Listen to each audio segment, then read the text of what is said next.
안녕하세요. 사연에 빠지다의 DJ 민영입니다. 오늘도 두 가지 사연 준비되어 있으니 끝까지 함께 해주시고요. 그럼 오늘도 구독과 좋아요 버튼 부탁드릴게요. 그럼 오늘의 사연 함께 만나볼게요. 안녕하세요. 저는 부산에서 태어나고 자란 김예솔이라고 합니다. 제가 요즘 고민이 있어서 사연을 보내봐요. 전 지금 결혼식을 앞두고 있습니다. 하지만 그 결혼식이 마냥 행복하지만은 않네요. 여러분께서 제 사연 한번 들어봐 주시고 뒤에 나올 제 고민도 같이 고민해 주시길 바라며 이렇게 제 사연을 써보아요. 그럼 제 사연을 시작해 보겠습니다. 1994년 10월 2일 오전 11시 저는 태어났습니다. 그날 우리 아빠는 너무 기뻐서 또 너무 슬퍼서 많이 우셨다고 고모가 말했어요. 아빠는 이쁜 딸을 갖게 되어 너무 기뻤고 또 딸을 낳다가 세상을 떠난 아내를 잃은 슬픔에 너무 슬퍼하셨대요. 맞아요. 제가 건강하게 태어난 날 우리 엄마는 돌아가셨죠. 그래서 저는 엄마의 얼굴도 사진으로만 본 어리고 이쁜 모습 말고는 몰라요.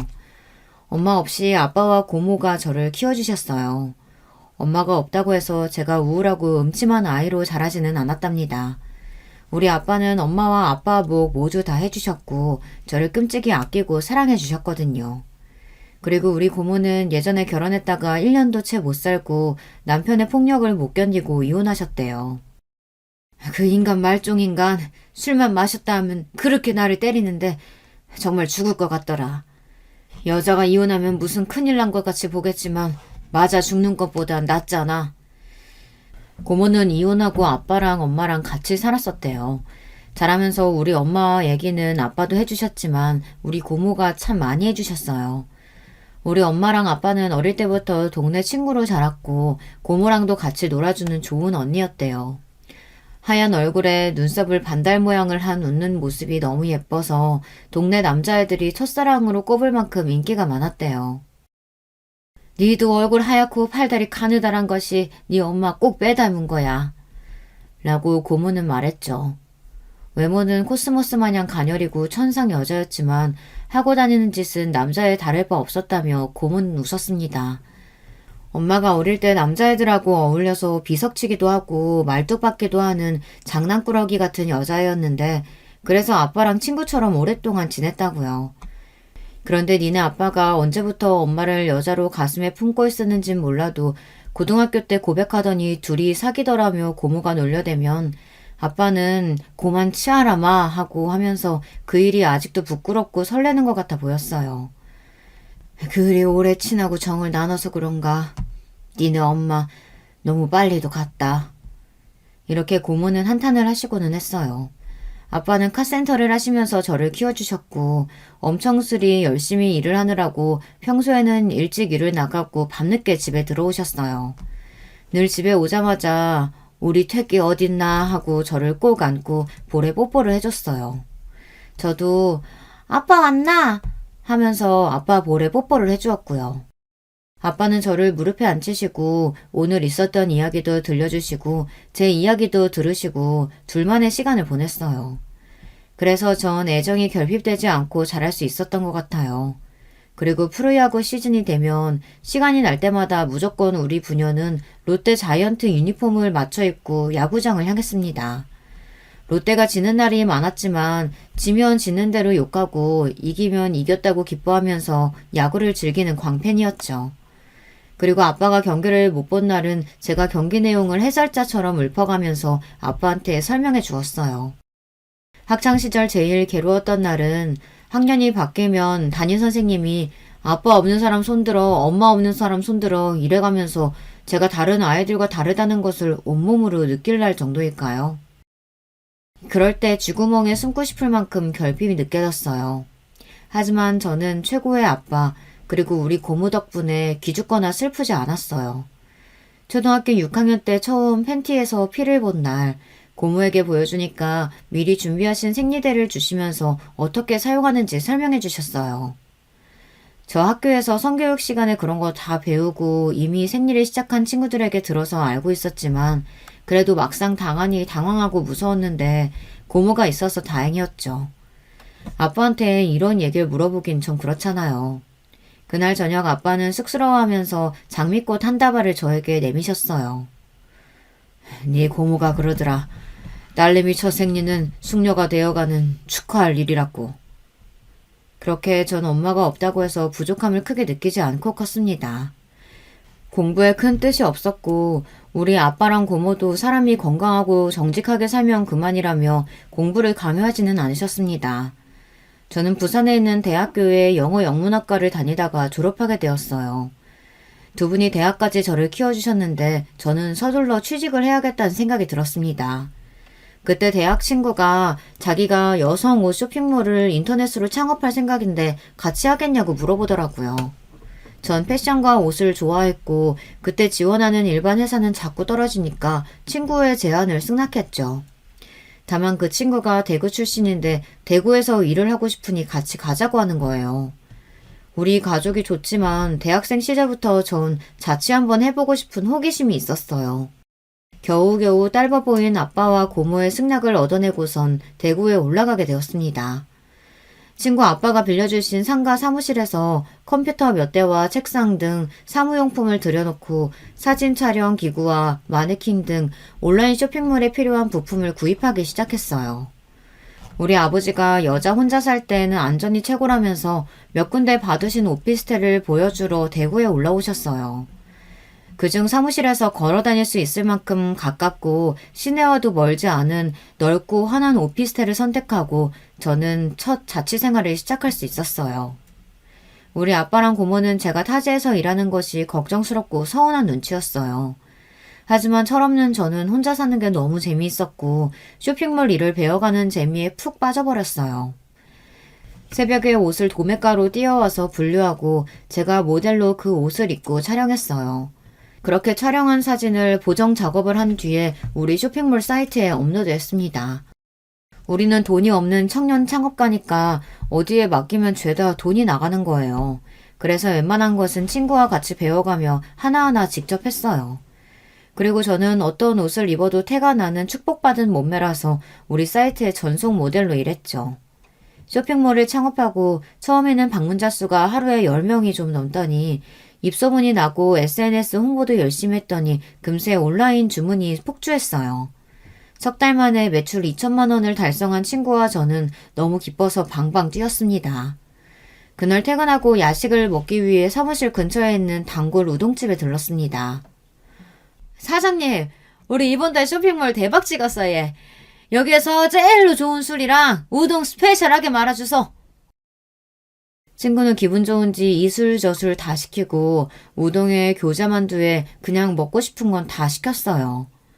우리는 내일 또 새벽 5시에 옷을 도매로 띄워야 하지만 그게 중요한가요? 오늘은 그저 마냥 기뻐하고만 싶었어요. 창업 준비로부터 오늘까지 5달 동안 우리 정말 고생했으니까요. 이 우동집은 우리가 하루가 멀다 하고 점심으로 시켜 먹기도 하고 퇴근하고 와서 우동에 소주 반주하면서 들르는 단골집이었어요. 우동집 사장은 키가 185cm는 되어 보이는 체격에 야구선수 이대호를 닮은 푸근하고 귀여운 인상의 남자였습니다. 알고 보니 우리랑 동갑인 94년생이라고 해서 완전 더 친해져서 반말하는 친구가 됐죠. 진짜로?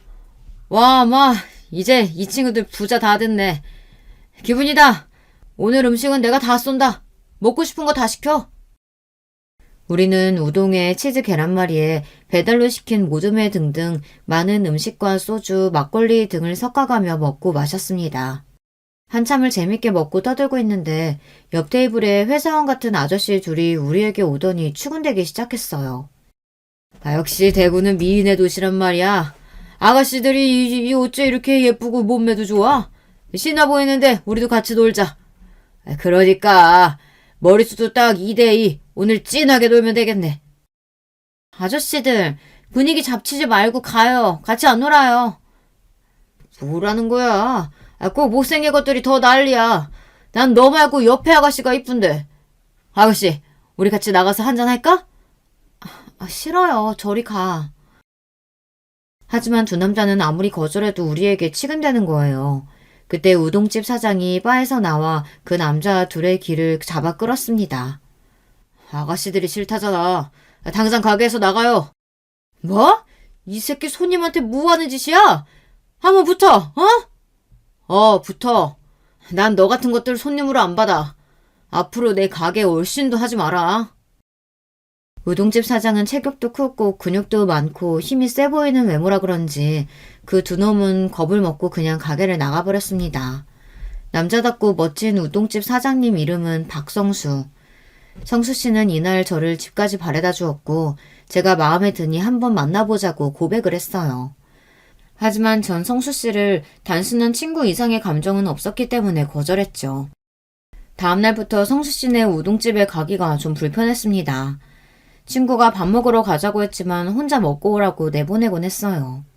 그렇게 일주일이 지나고 혼자서 사무실에서 일을 하고 있는데 사무실 문을 두드리는 사람이 있었습니다. 바로 성수 씨였어요. 우동이랑 주먹밥, 음료수까지 챙겨서 도시락을 저에게 내밀었어요. 예솔 씨, 내가 고백했다고 밥 먹으러도 안 오면 어떡해요. 나 그냥 원래처럼 단골 가게 사장님 할 거니까 우리 편하게 지내요. 알겠지? 이거 먹고 일해. 가뜩이나 말랐는데 더 살 빠지겠다.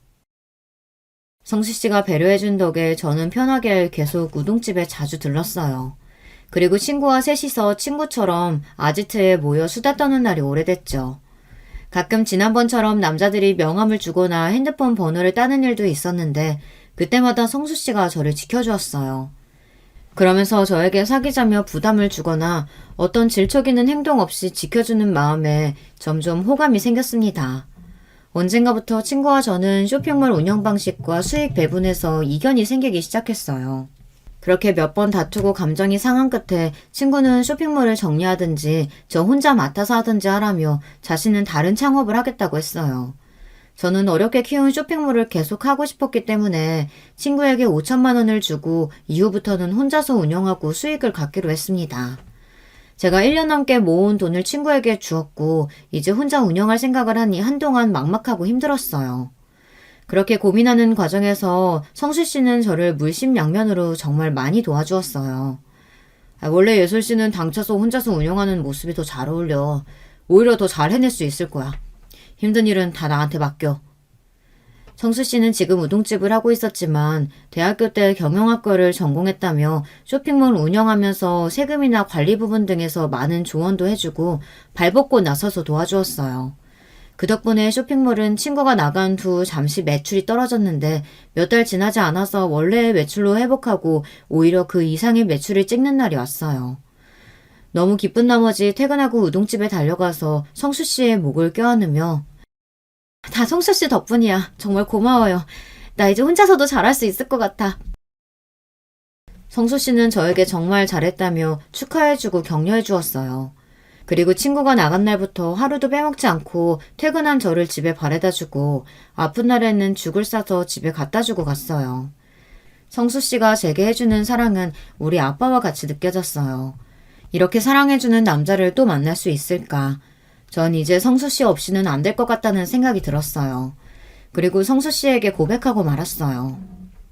성수 씨, 나 이제 자기가 너무 좋아. 나 평생 자기 짝꿍 되면 안 되나? 성수 씨는 예상치 못한 제 고백에 어쩔 줄 몰라 했어요. 너무 좋고 행복하고 고맙다면서 그 다 큰 남자가 눈물까지 보였다니까요. 귀여운 내 남친. 그날부터 우리는 누구도 부럽지 않은 알콩달콩한 커플이 되었어요.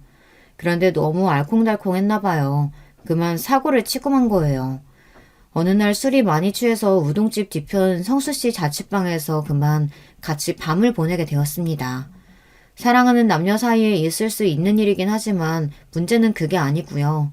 그날 처음 같이 밤을 보냈을 뿐인데 글쎄 아기가 생겨버린 거예요.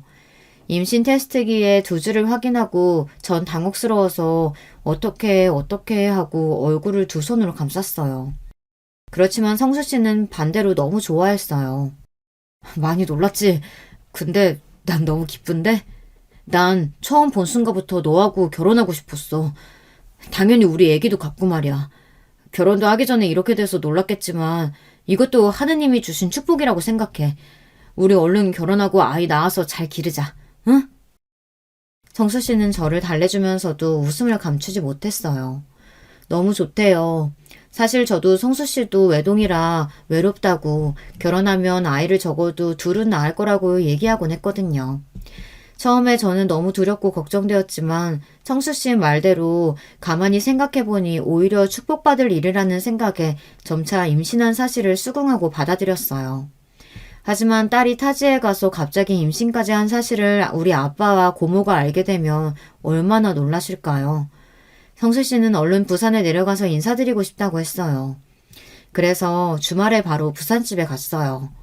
오랜만에 집에 온 딸내미가 갑자기 웬 남자친구를 데리고 오니까 우리 아빠랑 고모는 정말 놀라 보였어요.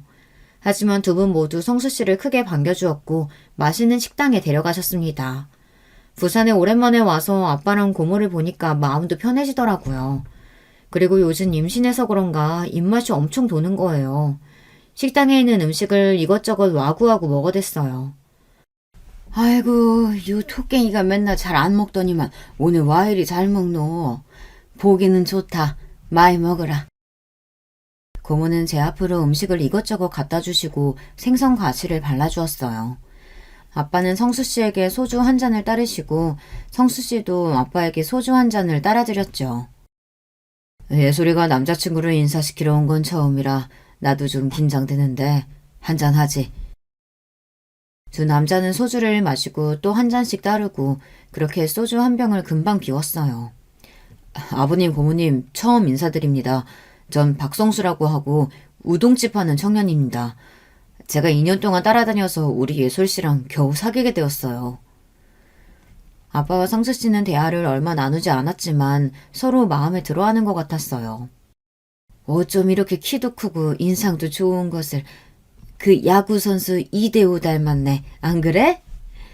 고모 눈에도 그래요? 이대호 닮아서 더 친근해갖고 우리 바로 친구 먹었잖아요. 그런데 아버님, 고모님, 제가 오늘 폭탄 선언 좀 드려도 되겠습니까? 저 예솔이랑 결혼하고 싶습니다. 꼭 좀 허락해 주십시오. 이 얘기에 아빠랑 고모는 좀 놀라셨어요. 언젠가는 결혼시킬 딸이었겠지만 갑자기 이런 얘기를 들으시니 놀라시는 것도 당연하죠. 하지만 아빠와 고모는 저를 믿고 결혼을 승낙해 주셨어요. 우리 예솔이가 지 엄마 없어도 얼마나 예쁘고 착하게 컸는지 나는 늘 예솔이가 하는 거라면 믿고 응원해왔으니까 결혼할 남자도 내 믿네. 근데 내 딸 눈에 눈물 나게 하면 죽는다? 물론입니다. 제가 그러면 저 죽여주십시오, 장인어른. 성수 씨 대답에 웃겨 죽겠다는 듯 고모는 자지러지고 아빠는 뭐 이런 웃긴 놈이 있다면서 좋아하셨어요. 근데요, 아빠랑 고모 나 축하할 일 하나 더 있어. 우리 아기가 뱃속에 있대요. 임신 2개월. 속으로는 부끄러웠지만 이 엄청난 소식을 그저 담담하게 말씀드렸어요. 아빠랑 고모는 잠시 할 말을 잊지 못하셨지만 금방 웃으시고는 축하해 주셨어요. 아니 저출산 시대에 이런 애구자 녀석들을 봤나. 잘했다. 어차피 결혼할 사이인데 아이가 일찍 생기면 요즘엔 최고의 혼수라 안 카냐. 그러니까요, 오라비. 아이고, 나 벌써 할머니 되는 기가. 고모 할머니. 고모는 당장 베네쪼고리랑 아기 이불이며 집에 드릴 게 한가득이라며 아기를 기다리는 눈치셨어요. 걱정했던 것과는 달리 우리 집 가족은 모두 성수 씨를 반겨주고 마음에 들어하셨죠. 그리고 아기까지 모두 축하해 주셨습니다. 하지만 성수 씨는 자기 부모님에 대해 설명한 적이 별로 없었어요. 가끔 제가 어떤 분이신지 집안 분위기는 어쩐지 물어봐도 그냥 보통 분들이지 뭐라며 자세한 이야기를 피했어요. 저는 우리 집에 결혼 승낙을 얻었으니 성수 씨 부모님을 찾아뵙고 인사를 드려야 한다고 생각했는데 성수 씨는 당연히 승낙을 하실 거니까 걱정 말고 바로 상견례를 드리자고 했어요. 성수 씨의 말을 믿고 아빠와 함께 상견례 자리를 가게 되었습니다. 하지만 화목해야 할 상견례 자리는 그야말로 전쟁터와 같았어요. 어떤 일이 벌어진 건지 이제 이야기해 볼게요. 상견례는 일하시는 아빠를 배려해서 부산에 있는 한 중식당에서 이뤄졌어요. 예비 시부모님은 중후한 인생으로 인상을 찌푸리는 표정을 하고 들어오셨죠. 안녕하십니까, 사돈어른. 제가 일한다는 핑계로 여기 부산까지 오시게 해서 불편하셨죠? 얘 있는 집안 같으면 어디 시부모를 자기네 부산에서 보자고 하나. 아버지는 은퇴하셔서 시간 많으시잖아요. 장인어른은 사업으로 바쁘시니 부산에서 뵙자고 제가 우긴 거예요. 그런데 말이래. 니들 결혼도 하기 전에 아기 생겼다며. 망측하기도 하지. 예전 같으면 어디 낯짝 팔려서 이런 얘기를 하겠냐마는 뭐 요즘은 속도 위반 뭐 그런 거 흠이 아니라면서. 근데 그것은 다 요새 젊은 애들이 하는 얘기고 나는 좀에 걱정이 되는데 말이야. 우리 아들 말고 또 다른 남자 만나고 춤추는 나이트 다니고 그렇게 놀던 가수나는 아니었는지요, 우리 며느리. 아무리 아랫사람이지만 할 말이 따로 있지. 상견례 자리에서 물으실 얘기는 아니잖아요. 예비 시모의 말에 아버지는 전보다 더 얼굴색이 안 좋아지셨습니다. 당연하죠. 내 딸 보고 몸 함부로 굴린 여자 취급인데 어느 아버지가 그 말에 충격을 안 먹겠습니까? 아니, 우리 엄마 치매 왔어요? 지금 무슨 얘기 하시는 거예요? 우리 예솔이가 제가 2년 동안 친구를 지내면 너무 참하고 괜찮아서 제가 계속 따라다니는 거 아니에요. 사귀는 것도 내가 조르고 아이 생겨도 제가 낳아서 잘 기르자고 설득해서 겨우 결혼 승낙 따낸 건데 모르는 말씀 마세요. 네, 성수 씨가 아기 낳아 키우자고 저를 설득했어요. 결혼도 마찬가지고요. 저 이런 일 처음이고 지금까지 저를 제일로 알고 키워주신 아버지 앞에서 이런 얘기하는 게 그 자체가 너무 부끄럽네요. 어머님이 걱정하시는 그런 되바라진 여자 아니에요, 저. 정말이지 분위기는 험악했습니다. 아이고, 내 실수했네. 그냥 지나가는 말이려니 하고 이해해요. 그보다 원래는 무슨 옷 장사를 했다는데 이제 임신했고 낳으면 어떻게 할 계획인 건지. 그냥 백수로 있는 이보다 아들이 하는 우동 가게 같이 하면 되지 않아요? 예비 시모는 제가 무슨 동네 구멍가게 수준의 옷가게를 하는 줄 알았던 모양입니다. 아까부터 저와 아빠를 무시하는 것 같아서 저도 이제 슬슬 감정이 올라왔어요. 그냥 옷장사 아니고요. 온라인 쇼핑몰이에요. 옷이나 가방 등 꽤 크게 판매하는 사이트예요, 어머님. 제 쇼핑몰 매출이 꽤 큰데 그거 아시고 접으라고 하시는지 모르겠어요. 잘 되는 달에는 고정비용 빼고 순수익만으로도 월 2천은 넘는답니다. 우동집은 어때요, 성수씨? 아유, 엄마, 무슨 그런 거 갖고 말씀하시면 웃잡니까? 저 아버님, 죄송스럽지만 저희 가게는 순수입이 월 400이 될까 말까 합니다. 우리 예슬씨에 비해 많이 부족하죠. 남친은 우리 아버지를 향해 자신의 부족한 수입에 부끄러워했습니다. 아니, 내는 그런 걸로 사람 평가 안 한다, 아이가. 자네가 돈 많은 집에 잘 보는 사이라서 내가 허락했겠나? 그저 인성 바르고 착실한 모습 봤으니 그런 게지. 나도 자영업자일세.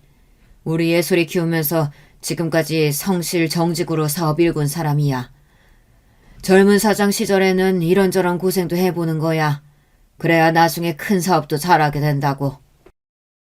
마음이 넓은 우리 아버지는 이렇게 오히려 남자친구가 주눅이 들까봐 생각해 주셨죠. 이쯤 되면 사람이 이제 자기 고집 꺾고 분위기 맞춰서 잘 얘기 마무리하면 좀 좋겠어요. 하지만 남자친구의 부모님은 전혀 그럴 마음이 없어 보였습니다. 그 다음에 이어진 시부의 얘기에 저와 아버지는 너무 충격을 받았습니다. 그래, 사돈 어른은 무슨 사업을 하시는 겁니까? 예, 부산 영도에서 카센터 하고 있죠. 뭐 꼭 카센터? 참, 아까 큰 사업 어쩌고 말씀하시길래 저는 뭐 대단한 사업 하시는 줄 알았더니만 카센터 하시는 기고. 내는 우리 대구에서 아주 오랫동안 공직에 있었지요. 사급까지 갔다가 정년 앞두고 건강이 좋지 않아서 좀 일찍 퇴직하기는 했는데 어쨌든 옛말로 치면 관직에 있었다 아닙니까? 우리 집안하고 사등댁하고 격이 좀에 안 맞는다 싶죠. 예비 시부는 아버지가 카센터 하신다는 얘기를 듣고 비웃고 거들먹거리기까지 하는 게 아니겠어요. 저는 착한 남자친구가 저런 부모님 밑에서 자랐다는 것이 믿을 수가 없었습니다. 그때 식당 종업원이 와서 후식 메뉴를 물어보았습니다.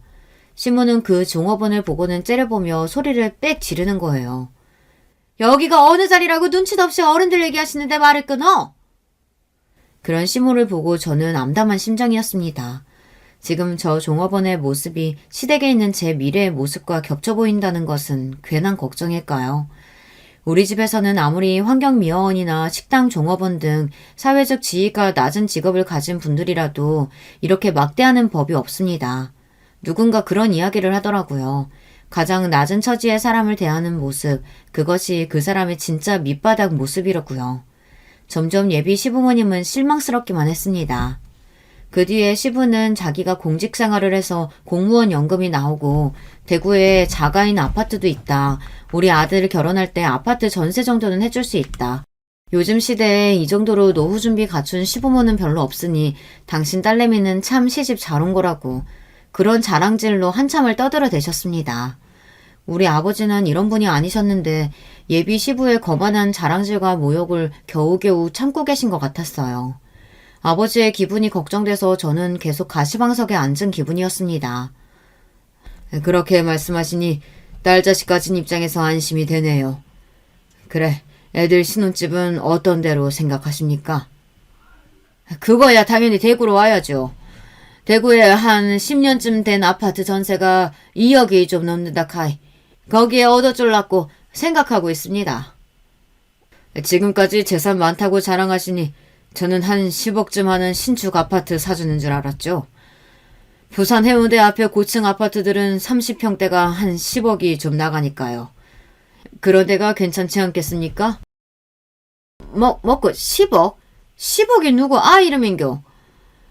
우리 아들 신혼집은 그렇게 비싼 데로 먹고 죽을래도 그런 돈 없죠. 아니, 사돈 어른은 돈이 그리 우습디까?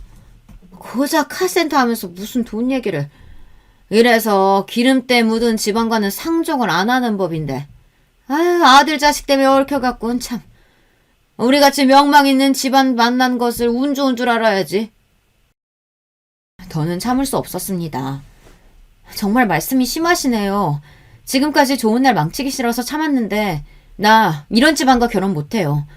성수씨 미안해요. 부모님들이 상식 이해하네요. 아빠 가요. 아빠는 너무 어이가 없다는 듯이 한참을 웃었습니다. 갑작스러운 아빠의 웃음에 거만하던 시부, 쭉 찢어진 눈으로 의심하던 시모도 성수씨까지 어안이 벙벙하게 있었어요. 이 양반이 아주 웃긴 양반이구만. 아니 고작 재산 10억도 없으면서 지금까지 그렇게 거들먹거린 거라고? 이보시게 내가 운영하는 카센터가 부산에만 7개요. 그중 2개는 내 건물에 있는 카센터고 아까 말한 해운대 고층 아파트는 우리가 50평대에 살고 있었으니까 우리 딸 신혼집으로 30평대면 되지 않나 싶었던 거고. 근데 고작 2억대 전셋집 마련해준 걸로 보아하니 내 귀한 딸내미 엄청 부려먹고 구박할 것 같은 양반들이네. 어? 똥 밟았다 생각하고 내는 이제 당신들 안 봅니다. 박서방, 미안한데 우리 딸 그 집에 못 주겠네. 그만 보세. 그렇게 마지막 말을 남기고 아빠는 나가셨습니다. 네, 아빠의 말씀은 모두 사실입니다. 아빠가 누구의 도움 없이 혼자서 카센터에서 밤늦도록 일하시고 손님들을 진심으로 대하신 결과 지금 7개의 카센터 사장님이세요. 다 합치면 연매출이 어마어마하죠. 그리고 카센터의 개수만 늘리신 게 아니에요. 카센터 끼고 5층짜리, 4층짜리 상가 건물도 갖고 계신 건물주입니다. 그래서 부산에서 최고 아파트가 해운대에 분양할 때 그 브랜드 아파트 말이에요. 그때 현금 전액을 주고 50평대 펜트하우스급 집에서 아빠랑 저 그리고 고모까지 셋이서 살기 시작해서 주변의 부러움을 살 정도예요. 우리 아빠가 그렇게 어마어마한 자산가라는 얘기를 듣고 성수 씨와 그의 부모들은 입을 다물지 못하고 있었어요. 아니 말도 안 돼. 지금 네 아버지 헛소리 하시는 거지? 맞지? 니는 뭐 대구에 뭐 오피스텔에서 지낸다 하면서 무슨 해운대 아파트고 카센터가 뭐? 7개? 당연히 처음 들으셨을 거예요. 제가 성수 씨에게도 말하지 않았으니까요. 괜히 우리 아빠 자산 얘기 듣고 돈 노리는 놈들 꼬일까봐 싶어서 저 어디에 대고 우리 아빠 부자인 거 비밀로 하고 다녔거든요. 그리고 우리 아빠 도움이 없이도 저도 잘 벌고 살고요. 아까도 성수 씨 아버님이 자산 얘기하시는데 솔직히 웃음이 나더라고요. 우리 집에 비하면 10분의 1도 안 되실 것 같은데 어쩌죠? 우리 결혼은 없던 일로 하겠습니다. 아기 문제는 제가 알아서 할게요. 성수 씨 미안해요. 우리 이제 그만하죠. 저도 그렇게 상견례 자리에 나와서 그 뒤로 성수 씨의 연락, 그의 부모님 연락 모두 씹었습니다. 그날 밤 집에 와보니 아빠는 집에서 양주를 드시고 계셨습니다. 미안해요, 아버지. 고작 그런 집안과 결혼하려고 해서. 나 때문에 우리 아버지가 그런 듣지 않아도 될 얘기 듣고 수모당한 거 정말 미안해요. 저는 냉장고에는 소고기를 굽고 김치랑 해서 안주를 갖고 아빠 앞에 앉았습니다. 아버지 안주랑 같이 드세요. 그리고 웬 양주예요. 평소엔 소주만 드시면서. 내가 진짜 좋은 날이나 진짜 기분 더러운 날, 그 둘 중 하나가 걸리면 이 양주 꺼내들지 않겠냐. 예솔이니 그 결혼 어찌할 끼고. 저 그 집에 시집 못 가요. 아기는 제가 좀 더 생각해보고 정할게요. 우리 딸은 늘 현명하고 똑똑했지. 네 엄마 닮아서. 네가 알을 낳아서 키운다 해도 지운다 해도 난 다 우리 예솔이 뜻이랑 같이 할 끼다. 그러니까 너무 불안해하지도 말고 속상해하지도 말고 더 좋은 남자 만나라. 저는 아빠 어깨에 얼굴을 묻고 펑펑 울었습니다. 그날부터 성수 씨는 매일 저에게 10통이 넘는 전화에 문자에 톡을 보내면서 저에게 한 번만 만나달라고 애원했습니다. 저도 성수 씨와 인연을 끊는 일이 쉽지만은 않았어요. 하지만 지금 성수 씨 얼굴을 본다면 제 결심도 무너질까봐 무서웠어요. 웃긴 것은요, 성수 씨의 어머님도 저에게 가끔씩 전화를 하거나 연락을 달라고 문자를 보낸다는 것이에요. 그렇게 상견례 자리를 만드셨을 때는 이 결혼 반대하시는 입장 아닌가요? 그런데 왜 이제 와서 저에게 연락을 하실까요? 아무리 생각해봐도 우리 아버지의 재산, 그것 때문인 것 같았습니다. 그렇다면 더더욱 치가 떨리는 시부모님들이었어요. 그러던 어느 날 산책을 하고 돌아오는 길에 우리 아파트 앞에 성수 씨가 서 있었습니다. 아니, 성수 씨가 여길 어떻게 알고. 내가 아버님께도 사정사정했어. 2주 동안 매일 부탁드리니까 한 번만 만나보라면서 집 가르쳐 주셨어. 예술아, 잘 지냈어? 건강하게 지내고 있는 거지? 우리 애기도 별일 없고? 나 그동안 잘 지내지 못했어. 지옥에 있다면 이런 기분일까? 정말 딱 물에 코 박고 죽고 싶은 심정이더라. 우리 부모님이 또 내가 너무 싫어졌겠지. 그런데 오늘 내 얘기 한 번만 들어줘. 내 얘기 듣고 한 번만 더 생각해주라. 어? 그리고 근처 카페에 가서 성수 씨의 긴 이야기를 들었습니다. 성수 씨의 얼굴을 들여다보니 거뭇하게 수염이 나 있고 얼마나 울었는지 눈은 퉁퉁 붓고 충혈되어 있었어요. 며칠 사이 몰라보게 얼굴살이 쏙 빠져 있었습니다. 사랑하는 남자였는데 그 모습이 너무 짠했어요. 커피를 한 모금 마시고 나서 성수 씨는 자신의 어린 시절 이야기를 들려주었습니다. 성수 씨의 아버지는 경북대학교를 나와 판검사가 되기 위해 몇 년 동안 사법고시를 준비했다고 해요. 성수 씨 친가댁에 의사도 있고 구의원도 있고 소위 명망 있는 집안인 모양이었던 탓에 성수 씨 아버지에게 집안에서 거는 기대가 컸다고 해요.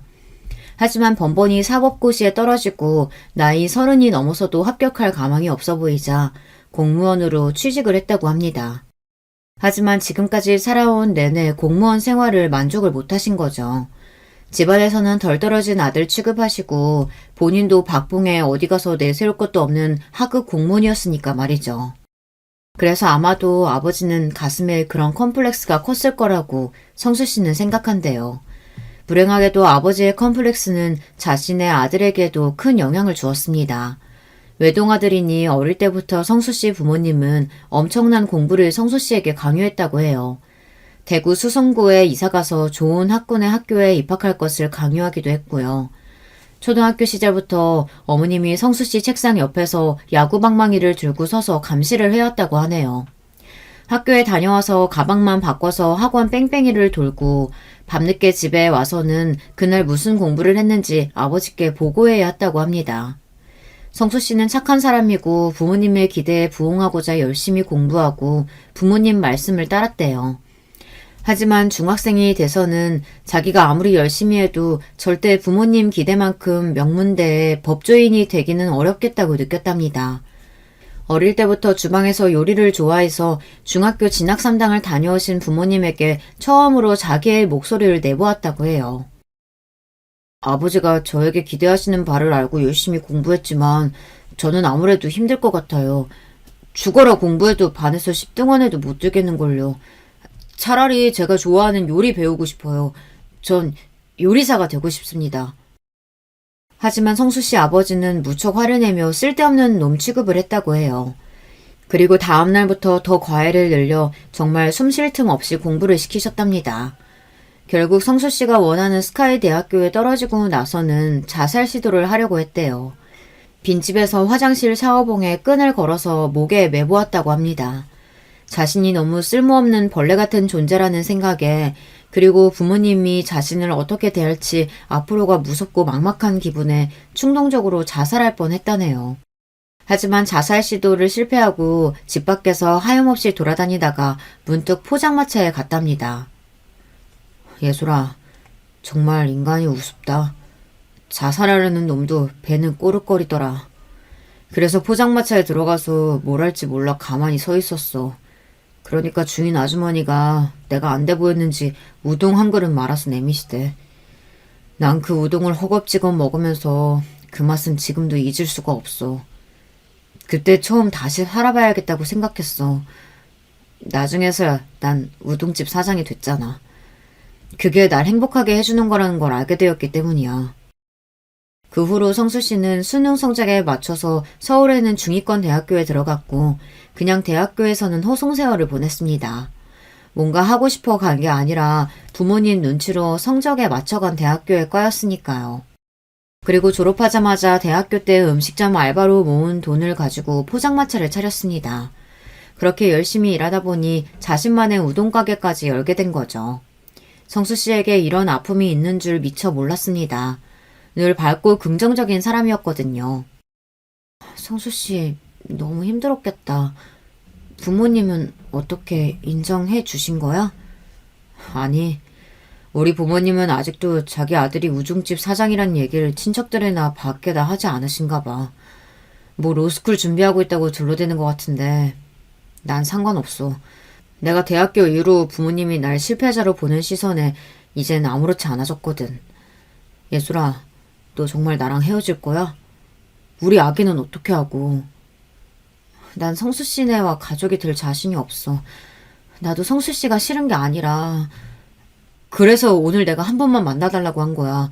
이 얘기를 하기 위해서. 내 불행한 어린 시절로 동정사려는 게 아니야. 우리 부모는 혈육이고 호적상의 부모일 뿐 내가 진짜 함께하고 싶은 가족이 아니야. 내가 앞으로 함께하고 싶은 사람은 오직 너와 우리 애기 그리고 장인어른이셔.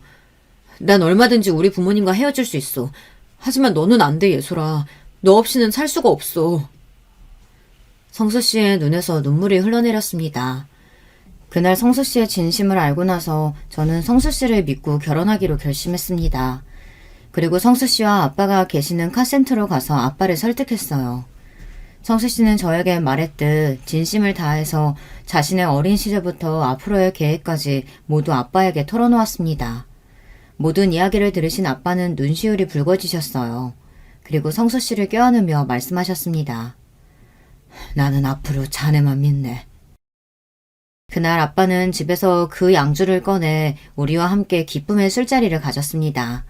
오늘은 기분 좋은 날이니까 마시는 술자리였죠. 그렇게 우리는 다음날 구청에 가서 혼인신고를 하고 제 오피스텔에서 지내며 신혼생활을 했습니다. 결혼식은 아기 낳고 형편 보면서 차차 하기로 했죠. 제 임신한 배가 점점 커지면서 변비며 입덧이며 몸이 하루가 다르게 힘들어졌어요. 아버지와 남편의 설득대로 온라인 쇼핑몰을 그만두기로 했어요. 그리고 태교에 전념하며 평화로운 하루하루를 보내고 있었습니다. 하루는 남편이 하는 우동집의 건물주인이 월세를 올려달라고 했어요. 가뜩이나 매출이 많지 않았는데 월세까지 오르니 우리는 고민이 되었습니다. 친정 아빠에게 상의를 드리니 아빠는 두 번 생각도 안 하시고 말씀하셨죠. 박서방, 우리 영도에 있는 카센터 월 매출이 얼마인 것 같나? 3천만 원이야. 인건비나 이런저런 비용 빼고 내 주머니에 꽂히는 돈이 1,000만 원은 넘지. 나도 이제 나이가 60이 넘었어. 혼자서 7개를 다 하기엔 슬슬 무리가 오던 차에 우리 이렇게 하면 어떻겠는가? 내 밑에서 배워가면서 자네가 카센터 한 개를 맡아서 하는 거야. 그리고 지금 예솔이 오피스텔 그 작은 데서 둘이 나중에 애기 낳고 어찌 살겠는가. 50평 넓은 아파트에서 나와 고모밖에 안 사는데 부산 아파트로 들어오는 방법도 생각들 해봐. 아빠의 말씀은 우리 입장에서 여러모로 좋은 생각이라고 느꼈어요. 하지만 남편 입장에서는 처가에 살고 일도 배우는 게 괜찮을까 싶어 좋은 티를 막 내지 못했어요. 그런데 의외로 남편이 너무 잘 됐다며 박수까지 치는 거예요. 아버님께서 그렇게 해주시면야 저야 너무 좋죠. 아버님 밑에서 배우면서 카센터 운영도 할 수 있다니. 저는 정말 예솔이를 만나 행운인 남자예요. 그 좋은 해운대 아파트에 같이 살아도 되겠습니까? 안 그래도 저희 부모님이 해주시겠다는 대구 아파트 물리치고 우리 예솔이랑 애기 오피스텔에서 지낼 생각에 막막했거든요. 정말 감사합니다, 아버님. 제가 아버님 용돈은 넉넉히 꼭 챙겨드리겠습니다. 남편은 대릴 사이로 들어가는 것은 아랑곳하지 않고 오히려 아빠의 도움에 감사해했어요. 저는 너무 기뻤습니다. 사실 결혼하고 나서 아버지 홀로 사시면 얼마나 적적할까 하는 마음이 늘 한켠에 있었어요. 그런데 저와 제가 사랑하는 남편, 아기까지 모두 한 집에서 살 수 있다니. 저는 남편이자 오빠를 얻은 것만 같았죠. 며칠 안 되어서 대구의 자취집과 남편의 우동 가게를 정리하고 우리는 부산에 내려갔습니다. 착실한 우리 남편은 카세터 일을 금방 배우고 또 재미있어 했습니다. 게다가 성격 좋고 손님들에게 친절하게 대하니 카세터는 입소문이 더 나서 매출이 늘고요. 남편이 생각보다 너무 잘해내니까 아버지는 웃음이 끊이질 않으셨어요. 평생 일궈온 카센터를 남의 손에 넘기는 것이 늘 한이었는데 내 자식에게 물려줄 수 있으니 이제 걱정거리가 하나 없다고 좋아하셨습니다. 남편은 나중에는 카센터 2개를 맡아서 하게 되었죠. 그리고 아버지와 남편이 버는 월 수입은 의사나 변호사 부럽지 않은 수준이었어요. 그러다가 저는 튼실한 남자아기를 순산했습니다. 3.7kg에 우량하였지만 임신기간 동안 운동을 열심히 했더니 아기를 낳고도 아픈 데 없이 건강하게 말이에요. 친정아빠와 고모는 손주를 보시고 정말 그렇게나 기뻐하셨어요. 우리 가족이 아기를 보며 매일매일 행복하게 지내고 있는데 남편의 부모님이 떠올랐어요. 어느 날 남편에게 물어봤습니다. 남편, 혹시 우리 아기 낳은 거 부모님이 아셔? 한번 보여드려야 하지 않을까? 그래도 친할아버지, 친할머니시잖아. 가끔 연락은 하시는데 나는 이제 그 집 아들 아니니까 우리 애기 꼭 보여드려야 할지 모르겠네. 저는 마음이 불편해서 아기 사진 몇 장을 시모에게 문자로 전송해드렸습니다. 그리고 시모는 그 뒤로 아기가 잘생겼다. 아들이라 그런지 성수를 많이 닮았다. 아기는 모유수유 하는지 아픈 데는 없는지 이것저것 물어보셨습니다. 살갑게 이야기한 건 아니지만 그렇게 아기에 대해 몇 번 연락을 드렸죠. 사실 아들을 잃어버리고 태어난 손주도 못 보시니 얼마나 상심이 크실까 싶었어요. 저와 아빠에게 한 못된 말들도 기억이 나지만 사람인지라 또 그렇더라고요. 그러던 어느 일요일에 오랜만에 아빠와 남편 저 이렇게 셋이 야구 경기를 보러 갔습니다. 우리 집은 골수 롯데 팬인데 남편은 삼성 팬이라 따로 앉아야 하나 이러고 있는데 아닌데? 나 이제 롯데 팬인데 내 유니폼도 샀지롱. 이렇게 롯데 유니폼을 꺼내 보이는 거예요. 그 모습이 너무 사랑스러워 보였습니다. 그렇게 셋이 유니폼을 맞춰 입고 간만에 목이 터져라 응원하면서 야구를 보고 왔습니다. 여러분, 야구 경기장에 간 이날 저는 인생에서 가장 황홀한 순간을 맞이했어요. 야구 경기 도중 쉬는 시간에 화장실에 다녀와 보니 글쎄 아빠가 플랜카드를 들고 계셨고 남편은 꽃 한 다발과 반지를 들고 무릎을 꿇고 있는 게 아니겠어요. 플랜카드에는 내 인생의 행운 예솔아 나랑 결혼식 하자 이렇게 쓰여 있었어요. 예상치 못한 광경에 저는 눈물이 날 것 같았습니다. 행복한 결혼 생활 중이었지만 면사포 한 번 쓰지 못하고 아기까지 낳은 것이 아쉬웠거든요. 그런데 이렇게 프로포즈까지 받으니 그것도 우리 아빠와 남편이 함께 이벤트를 준비해서요. 남편이 껴주는 반지를 받고는 바로 남편을 와락 안았습니다. 그리고 주변에 계신 응원 팬들도 환호를 보내며 축하해 주셨습니다. 엄청 스리 축하드립니다. 행복하이소. 제 인생에 이렇게 행복한 날도 있나 싶어서 감동의 눈물이 났어요. 우리 아빠도 울고 계셨습니다. 그날부터 결혼식장을 예약하고 스드메 회사를 예약하는 등 결혼식 준비를 했죠. 그러던 어느 날 시모에게 아기 사진과 함께 오랜만에 아들 얼굴 보시라고 야구 경기장 사진도 같이 보내드렸어요. 근데 돌아오는 시모의 문자는 기가 막혔어요. 지금 남의 아들 뺏어가 산 것도 모자라서 응원하는 야구팀도 받고? 우리 집안은 무조건 삼성 라이온즈야. 니네 시아버지 열받아서 길길이 날뛴다. 당장 성수한테 삼성으로 바꾸라고 해. 안쓰러운 마음에 조금 잘해드리려고 했는데 역시 이분들은 안 되겠다 싶더군요. 아들을 뺏는다. 야구팀이 뭐 그리 중요하다고 이러실까요? 그래서 이 이후로는 연락을 주셔도 답장을 드리고 싶지 않았습니다. 하지만 결혼식을 준비하는 와중에 아빠가 제게 말씀하셨어요. 예솔아, 박서방 부모님 말이다. 물론 우리에겐 왼수 같은 사람들이지만 그래도 네 남편 부모님이시다. 결혼식 하는 것도 알려드리고 예단이나 예물 같은 형식들 남들처럼 밟아야 안 하겠냐. 아빠의 말씀에 저도 같은 생각이었기 때문에 남편에게 아빠 말씀을 전달해줬어요. 하지만 남편은 고개를 가로저었습니다. 우리 부모님을 챙기는 자기와 아버님 마음은 충분히 알고 고마워. 하지만 난 우리 부모님 잘 알아. 결코 바뀌었을 분들 아니야. 결혼식이랑 우리 애기를 빌미로 또 간섭하고 마음대로 하고 싶어 하실 거야. 난 지금이 행복해. 정말 태어나서 처음으로 마음 편하고 진짜 가족과 사는 기분이거든. 남편은 결혼식에 자기 부모님을 초대하는 것을 반대했어요. 저는 이제 2달 뒤에 결혼식을 앞둔 행복한 신부예요. 하지만 아기를 키우고 결혼식을 준비하면서 고민이 돼서 지금까지 여러분께 제 사연을 말씀드렸답니다. 시부모님께 예단도 드리고 결혼식에 참석하시게 해야 할까요? 저와 아빠는 그것은 해야 한다고 생각하거든요. 그런데 왜인지 남편은 지금처럼 시부모님과 모르는 사람처럼 지내길 원해요. 며칠 전부터 남편이 시부가 보내준 문자를 보여줬어요. 이 근본 없는 자식아, 애비애미 무시하고 남의 집에 들어가 사니까 좋으냐? 불효하는 놈은 하들이 가만두지 않는다. 지금이라도 반성하고 집에 당장 들어와. 네 처가가 돈 좀 있다고 이렇게 망아지처럼 버티는 모양인데 사람은 자고로 번듯하게 존경받는 직업을 가져야 하는 거야. 그깟 기름때 묻혀서 번 돈 좀 있다고 넘어간 거? 그러다가 사업 쫄딱 말아먹고 나서야 부모님 찾아올 거다. 본가의 당숙어른이 네 소식 궁금해하시는데 내 할 말이 없더라. 죽은 것도 아닌 산자식 소식을 며느리가 보내는 문자 몇 개만 주는 게 말이 되냐? 손자 안고 집이랑 상주 본가에 응당 인사를 해야지. 지난번 시모의 문자도 그렇고 남편이 보여준 시부의 문자를 보니 그분들은 바뀔 수 없는 건가 하는 생각이 듭니다. 시부모님은 갑질하려다가 지금 졸지에 하나뿐인 아들마저 잃어버렸어요. 그런데도 그분들은 반성하지 않고 있는 모습입니다. 여기 계신 여러분들이 생각하실 때는 어떠세요? 이런 시부모님도 용서하고 결혼식도 모시고 아기도 데리고 가서 시부모님 대접을 해드려야 하나요? 남편은 아직까지도 강경하게 시부모님과 만나는 것을 반대하고 있어요. 제 사연 이야기는 여기까지입니다.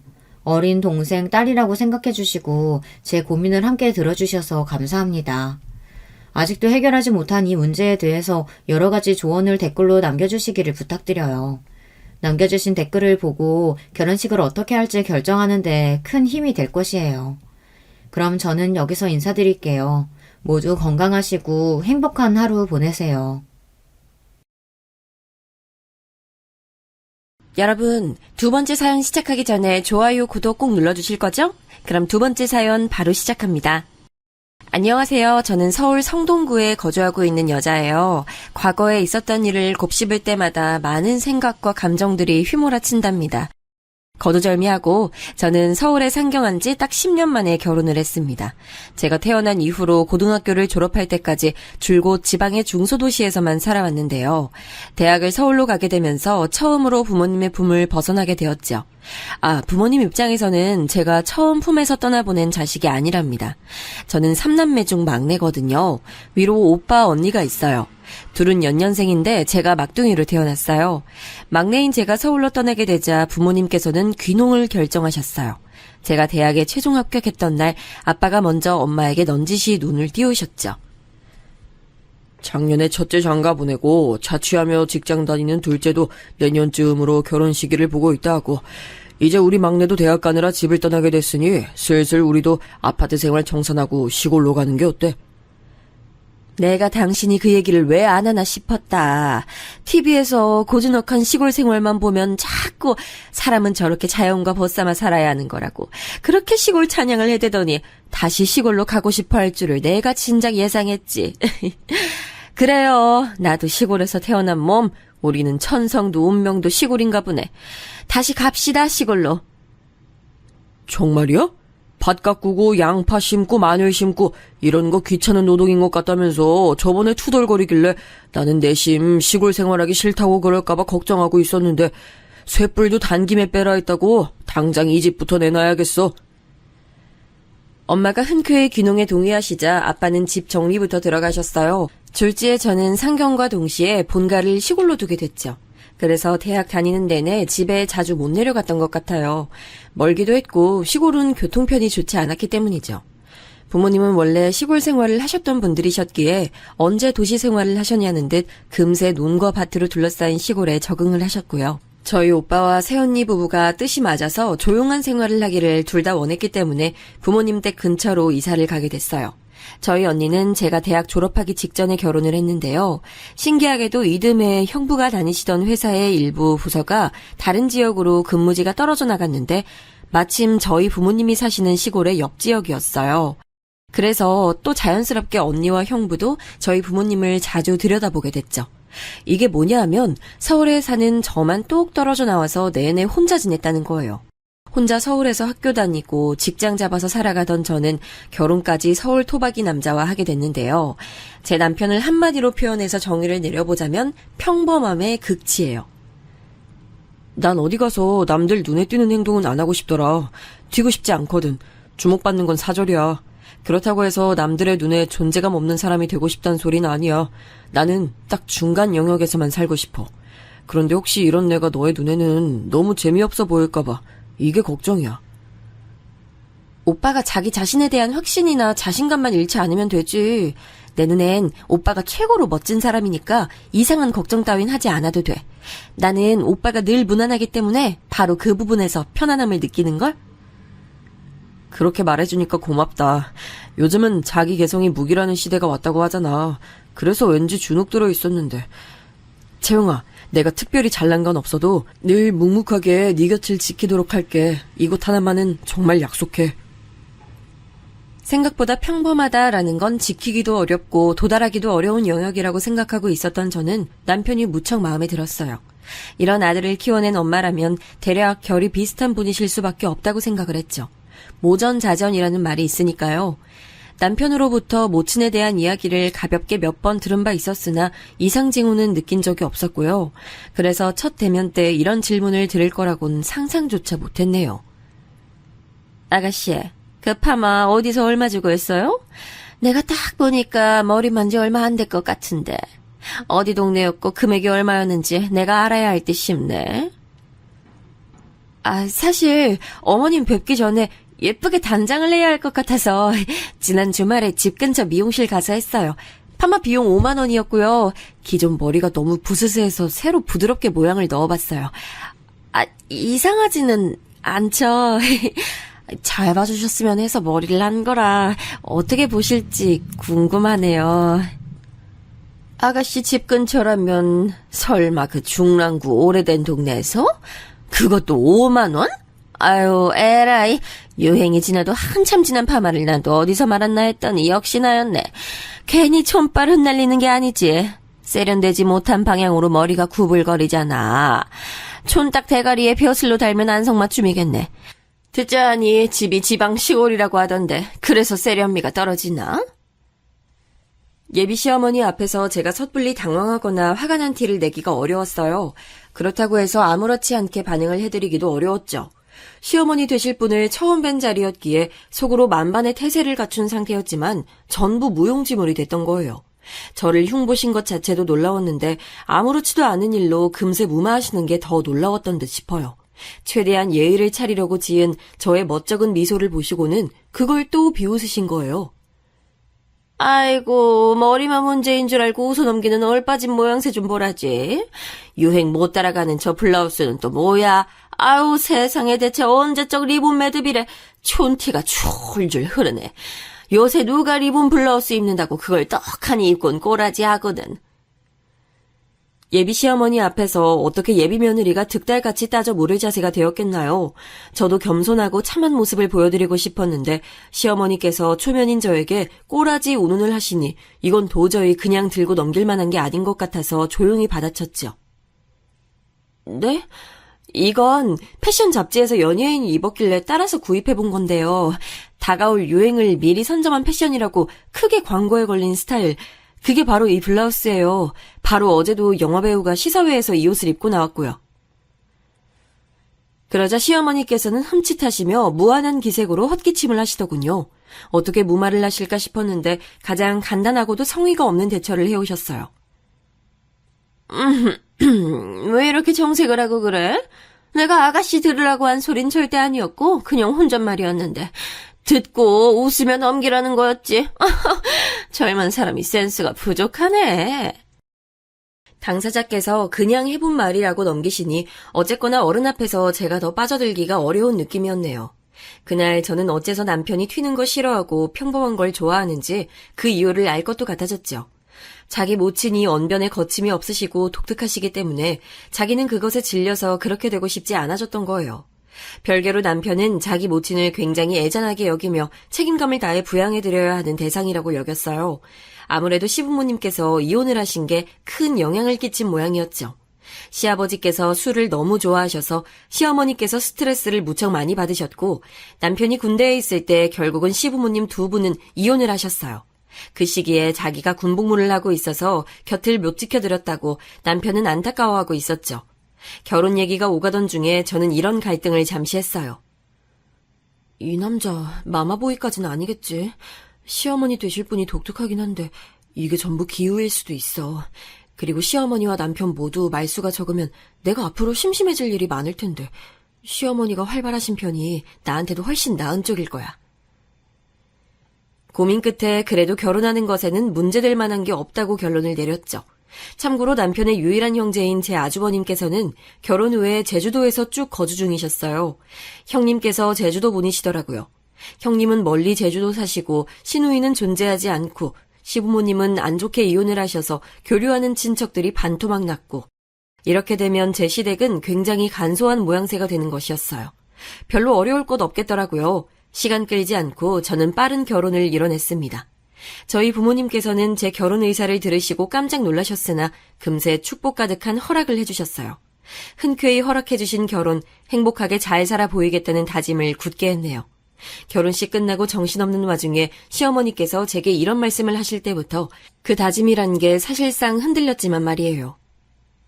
아유, 그런데 왜 이렇게 시골 사람들은 뭘 입어도 태가 안 나고 촌티만 줄줄 흐를까? 촌티 때문에 놀라서 예식 내내 표정 관리하느라 혼났네. 촌티요? 어머님 혹시 저희 부모님을 겨냥해서 하시는 말씀은 아니시죠? 왜 아니겠니? 당연히 맞지. 넌 다행히 서울물을 꽤나 먹어서 그나마 시골 기운이 감춰지니 망정이지. 넌 나 같은 시어머니 두게 돼서 영광인 줄이나 알아. 어머님, 속으로 그렇게 생각이 드셨다고 한들 입 밖으로 꺼내실 내용은 아니었다고 생각해요. 실언하셨어요. 얘는 뭘 얼굴을 딱딱하게 굳히고 그래? 참나, 그냥 슬쩍 해본 말이지. 매사에 그렇게 진지하게 받아들이지 말어. 시어머니의 망언에 저는 정색을 할 수밖에 없었죠. 부모님을 얕잡아 보는 발언이었는데 제가 어떻게 울컥하지 않을 수 있었겠나요? 제가 정중하게 지적을 해드리자 시어머니께서는 무안하단 기색으로 또 그냥 해본 말이라는 핑계를 대시며 황급히 자리를 뜨셨습니다. 저는 결혼식의 최고 주인공이라고 할 수 있는 신부였기에 워낙 바쁘고 혼란스러워서 더 곱씹어볼 겨를까지는 없었고요.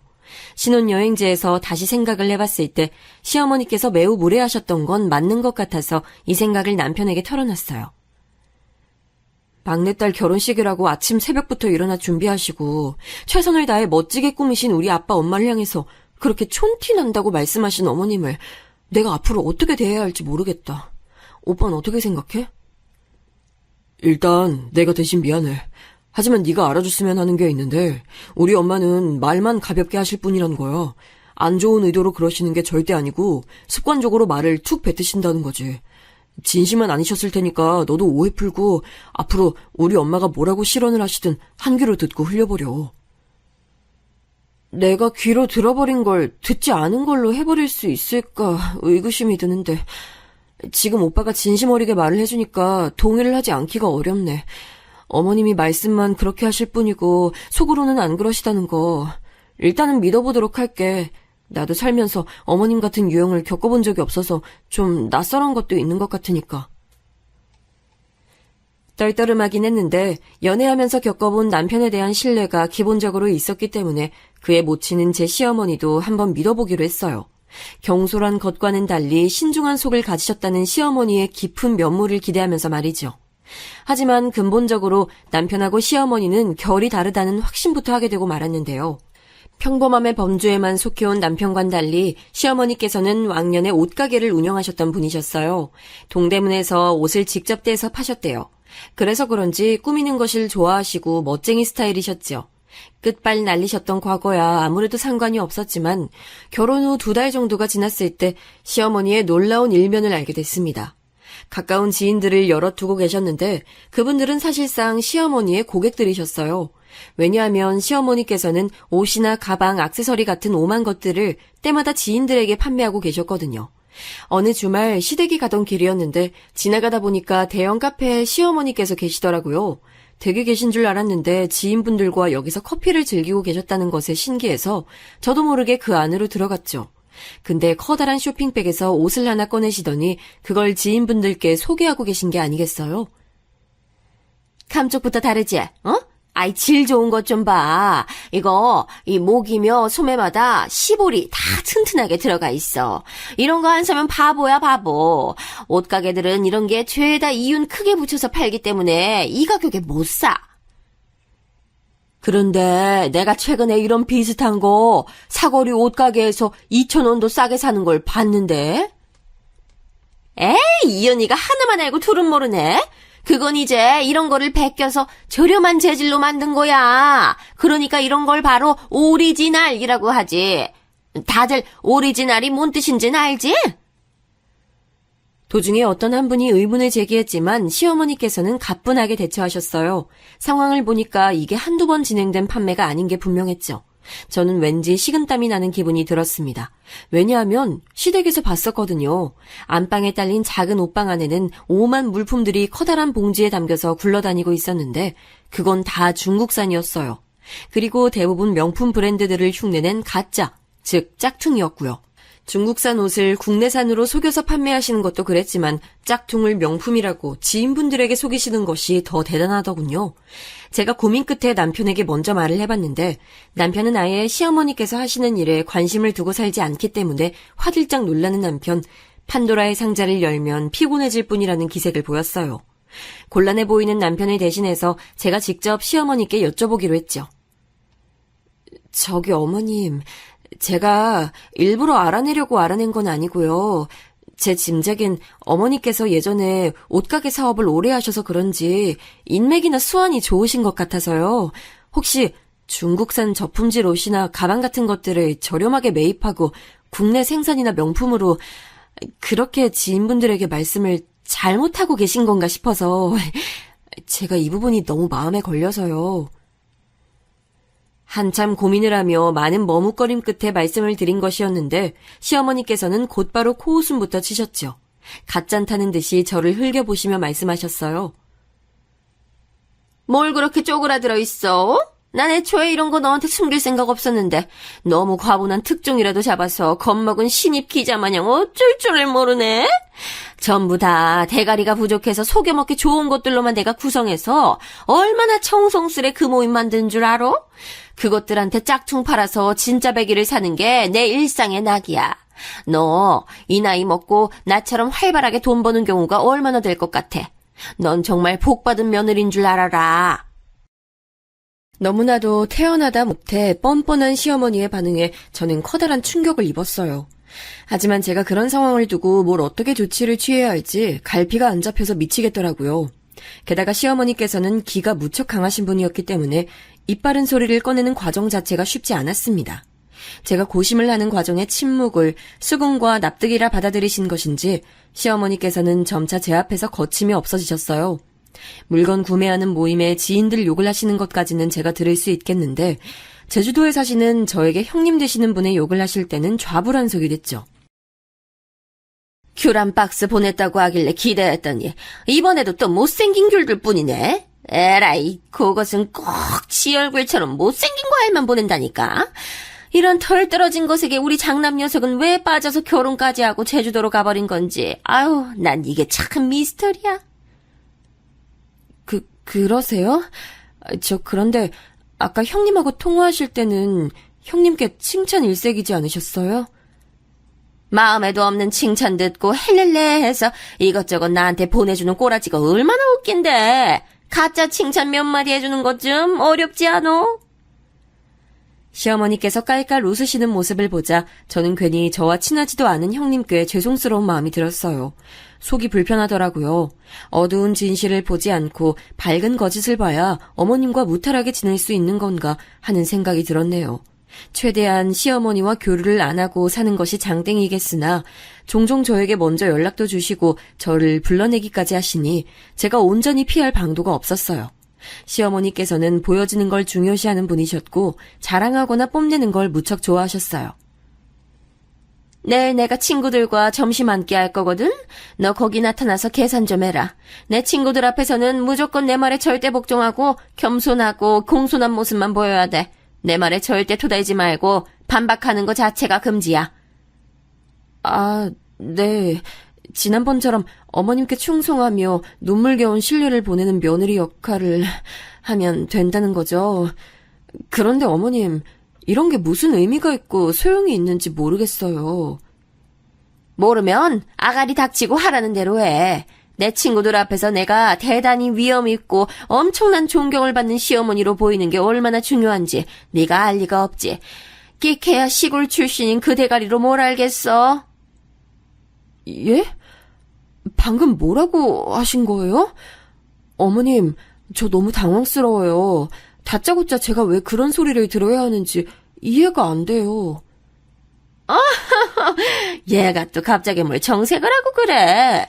그냥 한 말이야. 깊은 뜻 없고 그냥 입에서 뱉은 말. 정말 시어머니처럼 독특하고 난해한 분은 인생 처음이었어요. 맞춰드리는 것도 버거웠죠. 말씀을 아무렇게 툭 뱉으신 다음 별뜻 없으셨다며 핑계를 대시면 그걸로 끝이었어요. 거기서 따지고 들면 저만 예민한 사람 되는 거였죠. 시어머니께서는 상황을 그런 식으로 만드시더라고요. 함께 있으면 또 겪으면 겪을수록 피로해지는 기분이 들었네요. 남편은 어쨌거나 우리 엄마라는 명패를 못 지우며 고수하고 있는 입장이었고요.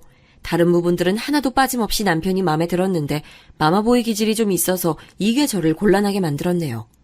이런 사람에게 제가 자꾸만 시어머니의 나쁜 얘기를 할 수도 없는 노릇이었으니까요. 시어머니께서는 멀리 사시는 아주버님보다 가까이 사는 제 남편을 더욱 의지하며 애틋해하셨던 것 같아요. 비록 남편과 하도 성향이 상반돼서 부대껴 지내시지는 못하셨지만 그렇게 며느리인 저와 자꾸만 교류하면서 지내려고 하신 게 아닐까 싶어요. 워낙 독특하신 시어머니셨기에 저는 고부관계가 아슬아슬하다 여겼는데 그러던 어느 날이었어요. 저희 부모님께서 웬일로 정말 모처럼 서울을 올라오게 되셨어요. 아빠와 절친하신 고향 친구분의 막내 아들이 서울에서 결혼을 하게 됐거든요. 결혼식 참석을 하실 겸 서울까지 올라오신 김에 큰 대학병원에서 검진도 받아보실 겸 그렇게 계획을 짜고 오셨어요. 당연히 묵는 건 저희 집에서 하기로 하셨죠. 부모님이 오신다는 걸 제가 시어머니께 먼저 말씀을 드려야 하나 말아야 하나 고민을 잠시 했는데요. 서울 오시기 전에 통화를 하면서 엄마가 제게 이렇게 물어보셨어요. 이번에 올라가면 사부인도 한번 뵙는 게 나을까? 네 생각엔 어때? 뭐? 엄마가 이런 말씀을 하신다는 것 자체가 이미 마음속으론 뵙는 걸로 결정을 해둔 거 아니야? 맞지? 굳이 번거롭게 안 그러셔도 되는데. 아이고 깜짝이야. 우리 딸 눈치가 왜 이렇게 빠르냐? 이왕이면 서울까지 갔는데 사부인 뵙고 인사드리고 식사 자리 가지고 이런 걸 다 하고 돌아와야 우리는 마음이 편할 것 같아. 그게 맞는 도리지. 내일 사부인께 따로 연락 넣을까 해. 사려 깊으신 두 분의 뜻에 제가 반대표를 던질 수도 없었죠. 결국 저희 부모님은 시어머니께 연락하셔서 서울에서 한번 뵙는 것으로 일정을 정하셨고요. 저희 부부와 함께 근사한 저녁 식사 한 끼를 하는 것으로 얘기가 흘러갔죠. 그때가 금요일 저녁이었는데 하필 남편이 회사에서 일이 터지는 바람에 갑작스러운 야근이 결정됐어요. 남편 빼고 제가 부모님과 시어머니를 모시고 식사하러 갔죠. 평범한 식당이 아니고 서울까지 오신 김에 부모님이 근사한 곳을 경험해 보셨으면 해서 좋은 레스토랑으로 갔습니다. 깐깐하다 못해 유별나신 시어머니의 취향까지 충족시키려면 그 정도는 되어야 별탈이 없겠더라고요. 코스 요리가 나오는 곳이었고 미리 예약해둔 덕분에 야경이 보이는 창가석에 앉을 수 있었어요. 비록 한강 야경은 아니었지만 도심의 불빛 행렬에 부모님은 무척 감탄을 연발하셨고요. 첫 요리가 나오셨을 때는 엄마가 감탄사와 함께 시어머니를 향해 이렇게 말씀하셨죠. 어머나, 음식 담아낸 모양새가 무척 정갈하고 예쁘네요. 그런데 접시가 대야만한 것에 비해 음식량은 가운데 딸랑 한 숟갈 덜어낸 것 같은데 이거 원래 이렇게 나오는 걸까요? 밥 많이 푸고 뚝배기에 찌개 끓어 넘치는 것만이 요리를 담아내는 방식이 아니죠. 여백의 미 모르시나요? 접시에 남는 공간을 느끼며 혀를 살살 달래가면서 살짝만 음식을 맛보는 게 그 음식을 최상으로 느낄 수 있는 거죠. 그런 거였군요. 아유, 제가 시골 사람이라 확실히 이런 고급 문화를 못 따라가나 봐요. 반면에 사부인께서는 이런 것에 일가견이 있으시고 정말 고급스러우신 것 같네요. 락스리 하시네요. 엄마가 겸손을 발휘하시면서 시어머니를 축혀 세워드렸는데요. 영어 단어를 잘 모르시니까 대략 알고 계셨던 발음에 맞춰서 말씀을 하신 거예요.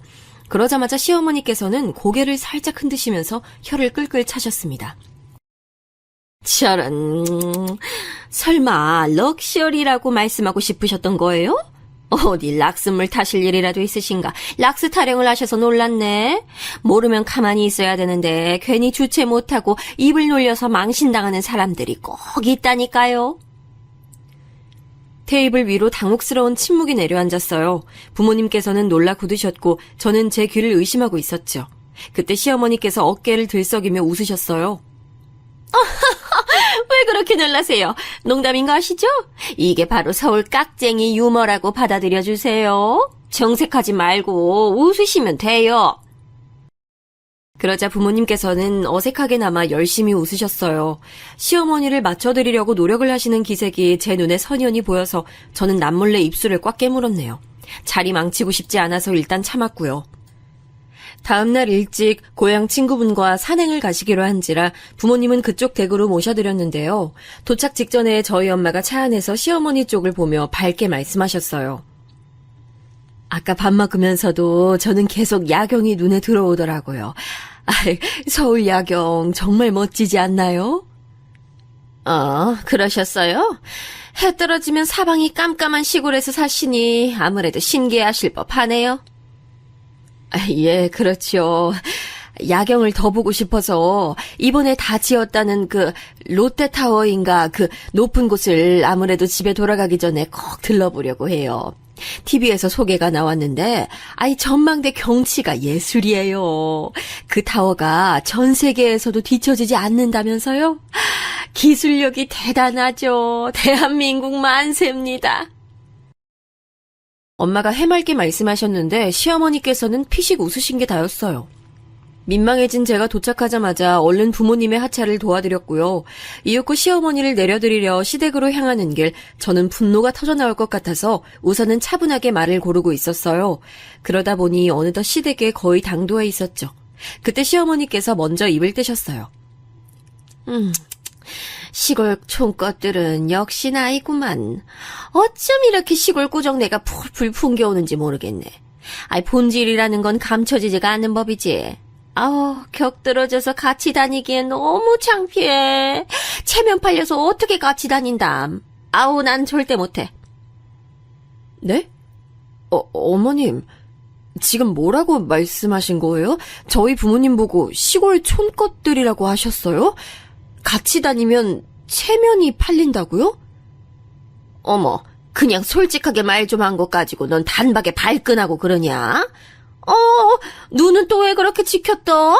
시애미 앞에서 며느리가 어디 감히 누나를 마음껏 부라려? 실언을 넘어서 망언을 하셔놓고서도 코웃음만 치시는 시어머니를 보면서 제 심장이 거세게 뛰었습니다. 그간 시어머니께서 거의 습관적으로 무례한 언사를 일삼는 것을 보아왔으나 진이가 어찌됐든 장모님께서 악의가 없다고 둘러대셨으니 며느리 된 입장에서는 잠시만 불쾌하고 말릴 정도로 여기는 게 가장 쉬운 길이었거든요. 애써 들쑤시기보다는 저만 그 순간을 꾹 눌러 참으면 장땡이라 여겨왔죠. 분란 만드는 걸 회피하는 성격이기도 하고요. 그런데 저희 부모님을 비웃는 시어머니의 태도만큼은 도저히 그냥 넘길 수가 없었습니다. 어머님, 이번 건 말씀이 지나쳐도 너무 지나치셨어요. 어떻게 자식 앞에서 그 부모 흉을 보실 마음이 드신 건가요? 해서는 안 될 말씀을 하셨다곤 생각 안 드세요? 촌것들에게서 난 촌것이라 그런지 앞뒤 안 재고 들이박는 폼이 꼭 시골 촌딱이 따로 없나? 아이고, 네 부모는 시골에서 처박혀 있을 것이지 괜히 서울로 와서 이렇듯 사람을 귀찮게 만든다니? 하여간 구질구질한 것들. 상종을 말아야 돼. 시어머니께서는 진저리 치시며 차에서 내리셨고 차 문을 거세게 닫으신 뒤 시댁으로 휙 들어가 버리셨어요. 남겨진 저는 손이 아플 만큼 핸들을 꽉 쥐고 있었죠. 그때 저는 제 모든 사력을 다해서 시어머니께 이 수모를 갚아주기로 결심했습니다. 모름지기 눈에는 눈, 이에는 이인 법이었는데 제가 이것을 왜 간과하고 살았는지 모를 일이었죠. 이틀 뒤 저는 일부러 시어머니께 자세를 낮추는 척하며 운을 띄웠죠. 어머님, 지인분들하고 모임 이번에도 수요일로 잡으세요? 제가 돌아오는 수요일에는 오후에 시간이 괜찮거든요? 혹시 어머님 댁으로 모임 장소를 잡으시게 되거든 알려주세요. 뭐? 예감을 잘못 먹었나? 그걸 알아서 뭐 하려고? 왜? 너도 참석하고 싶으니? 사실은 제가 요즘에 손님맞이 요리법 이런 거 보면서 혼자 익히고 있었거든요. 어머님 댁에서 모임을 한다고 하시면 제가 가서 요리라도 해드릴까 해서 말씀드린 거예요. 그런데 제가 주제 넘었나 보네요. 시어머니께서는 애써 춤추는 입꼬리를 참는 눈치셨어요. 제가 당신께 승복을 한 것으로 받아들이신 게 확실했죠. 남들에게 뽐낼 기회를 놓치실 분이 아니셨기에 아니나 다를까 다음 날이 되자 모임 장소가 시댁으로 정해졌다는 연락을 해오셨습니다. 저는 작정을 한 채로 당일 시댁으로 향했죠. 미리 어느 정도 집에서 만들어 놓은 요리들을 챙겨온 것처럼 꾸몄으나 사실은 마트에서 구매한 것들이 대부분이었고요. 그런 줄도 모르고 시어머니께서는 총 8분 되시는 지인분들께 어깨에 힘주며 자랑을 해드셨어요. 우리 며느리가 이렇게 참하고 요리에 재능 있고 고분고분하고 시어머니 알기를 하늘같이 알아. 얼마나 나한테 잘하려고 혈안이 되어 있는지 모를 정도야. 가끔은 미안할 지경이라니까. 역시나 지인분들은 전부 시어머니를 선망 어린 눈빛으로 쳐다보고 계셨어요. 저마다 요리 솜씨가 일품이라면서 고개들을 끄덕이셨고요. 저는 차분한 미소로 일관하며 때를 기다렸어요. 이윽고 시어머니께서는 유럽에 본사를 둔 신상 명품 액세서리에 대해 열변을 시작하셨는데 귀를 쫑긋하는 지인분들을 쫙 둘러본 제가 중간에 끼어들었습니다. 어머님, 유럽 현지에서 공수해 오신다니 그게 무슨 말씀이세요? 전부 중국 공장에서 생산하는 것들 아니었어요? 넌 무슨 소리를 하는 거야? 중국 공장이라니 모르면 가만히 있어? 명품 얘기하는 자리에 시골 출신이 함부로 끼어드는 거 아니야? 네? 중국의 생산 공장은 도심에 있기 어려우니까 그럼 중국에서도 시골에 있을 텐데 그럼 그 명품 짝퉁이나 저나 똑같이 시골 출신 아닌가요? 그리고 저 어머님께서 하시는 얘기 뭔지 모르지 않아요. 오히려 잘 알고 있죠.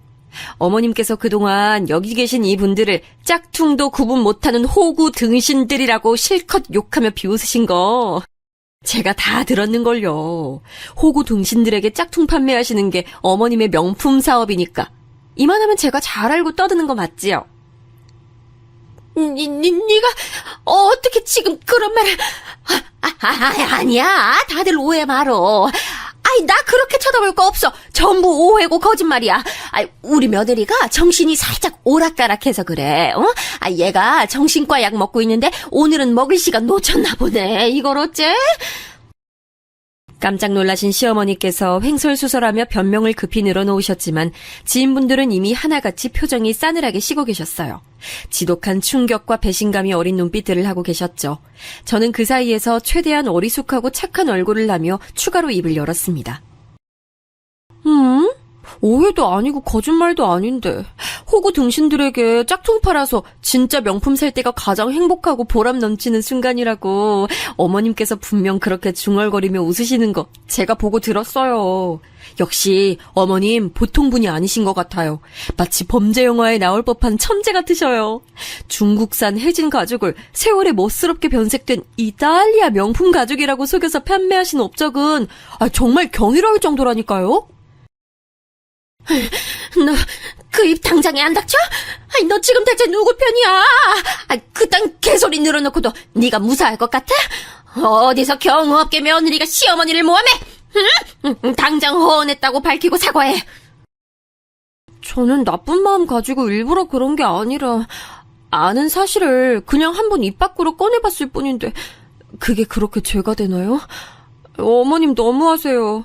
저는 호구 등신들을 등쳐먹는 어머님이 너무 대단하셔서 뽐내고 싶었을 뿐이에요. 제가 울상을 꾸며낼 때 시어머니께서는 뒷목을 잡으셨어요.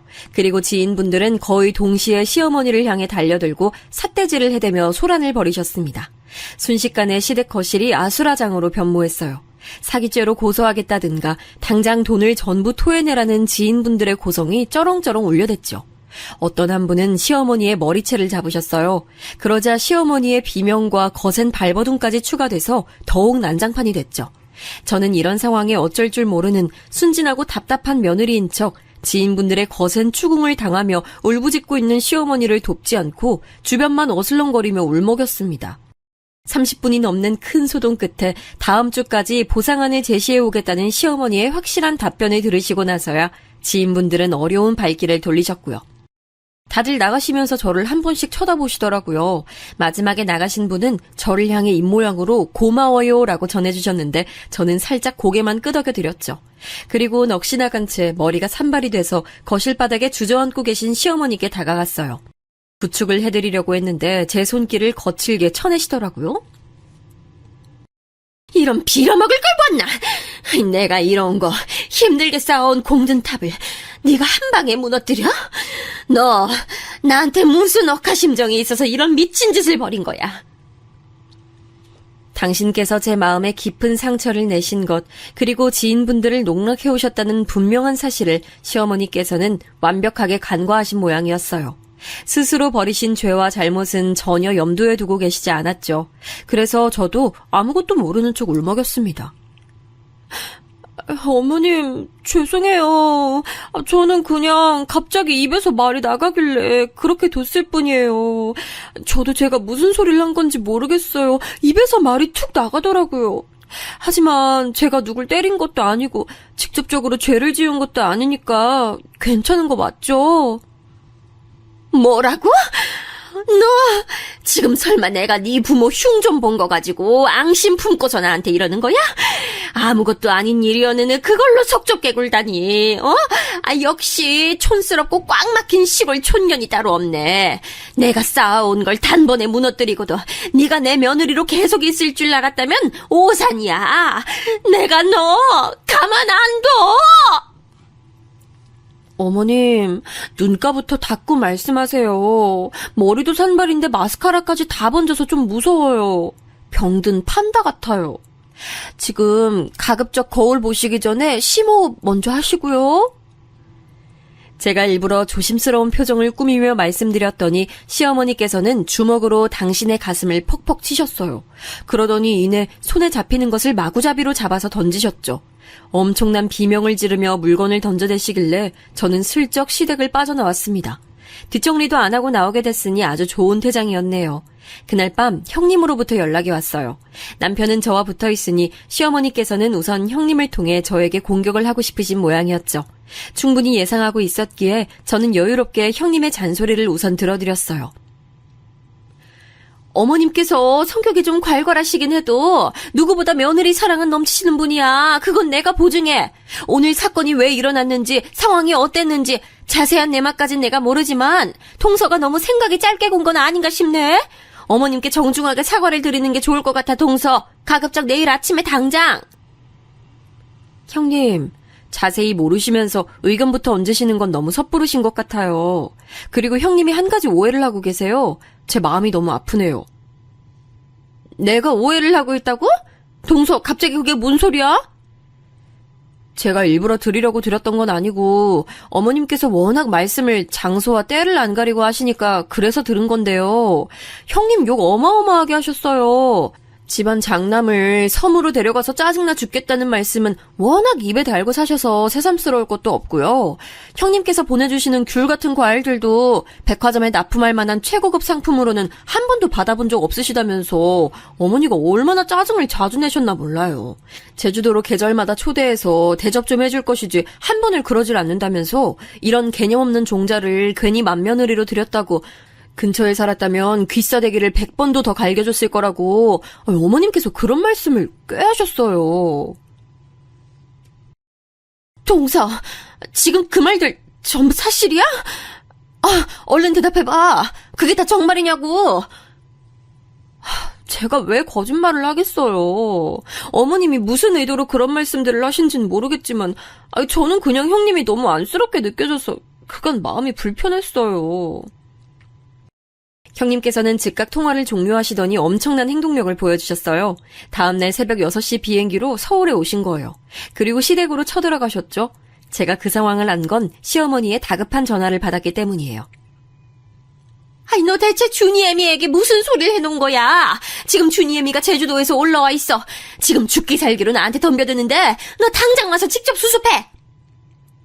횡설수설 급하게 말씀하셨지만 저는 내용을 다 알아들을 수 있었네요. 갈까 말까 고민하다가 현장이 궁금해서 시댁에 가봤어요.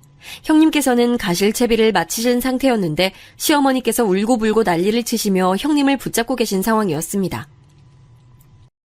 안 된다, 준이애미야. 앞으로 날 안 보고 살겠다니.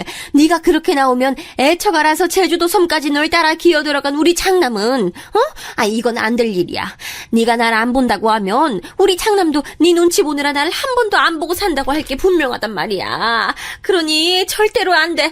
제발 네가 나 한 번만 용서해 주렴. 내가 네 욕한 건 맞는데 나쁜 의도는 없었어. 재작년에 어머님께서 다른 사람한테 보낼 문자 저한테 잘못 보내신 적 있었죠? 제주도 사람하고 사돈 맺으면 장점은 적고 단점은 많다고요. 이거 분명히 제 친정 부모님을 겨냥하신 발언이었고요. 제주도에서 말이나 타고 귤이나 따고 자란 며느리라 그런지 대화가 잘 안 통한다는 내용도 있었는데 이건 제 욕이었죠? 저 그거 보고서도 당황스러운 거 감추고 지냈어요. 그런데 저랑 저희 집안 욕을 계속 해오셨다고 하면 이제 상황이 달라지는 거죠. 어머님, 다시 말씀드리지만 앞으로 뵐 일 없습니다. 형님은 경험에 전적이 있으셨던 모양이었어요. 그러니 제 말을 듣고도 곧장 분노가 치밀어 오르신 거였겠지요. 일 때문에 형님은 곧장 제주도로 돌아가셨고요. 시어머니의 우려는 곧 실현됐어요. 애처가신 아주버님께서 형님의 분노에 함께 분노하신 거예요. 형님의 화가 풀릴 때까지 시어머니를 뵙지 않겠다 하셨다고 하네요. 아주버님께서 시어머니께 연락해 그런 말씀을 하셨다는 걸 저는 형님을 통해 들었고요. 그때 제가 형님께 시어머니로부터 당한 부모님 모욕을 전해드렸어요. 듣고 나시더니 무척 화를 내주셨고 시간 나면 제주도로 오라고 비용 모두 부담하겠다며 형님께서는 진심 어린 제안을 해오셨어요. 말씀만으로도 감사하더군요. 지인들 사이에서 거의 대장을 넘어선 여왕으로 군림해 오셨던 시어머니께서는 그 권력을 잃고 평판이 곤두박질치고 고소당할 두려움에 시달리고 이제는 맏며느리에게 미움을 사서 장남에게 외면까지 당하자 정신이 완전 나가버리셨어요. 이죽거리며 저를 비롯한 모든 사람들을 쉽게 비웃던 그 면모는 온데간데 없었고 눈빛이 악에 받쳐 계셨죠. 연락을 안 받았더니 저를 찾아오셔서 절 때리며 이렇게 외치셨어요. 이게 다 너 때문이야. 되바라진 촌것을 내가 잘못 집어내들여서 모든 걸 말아먹게 됐구나.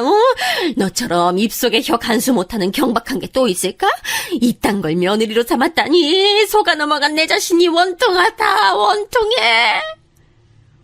어머님, 제가 원래 이런 건 아니었고 어머님 따라서 입속의 혀를 어떻게 굴어야 하는지 배웠을 뿐이에요. 사과하지 말 것, 망설이지 말 것, 거침없이 떠들 것 이런 걸 핵심으로 두고 어머님을 따라해봤어요.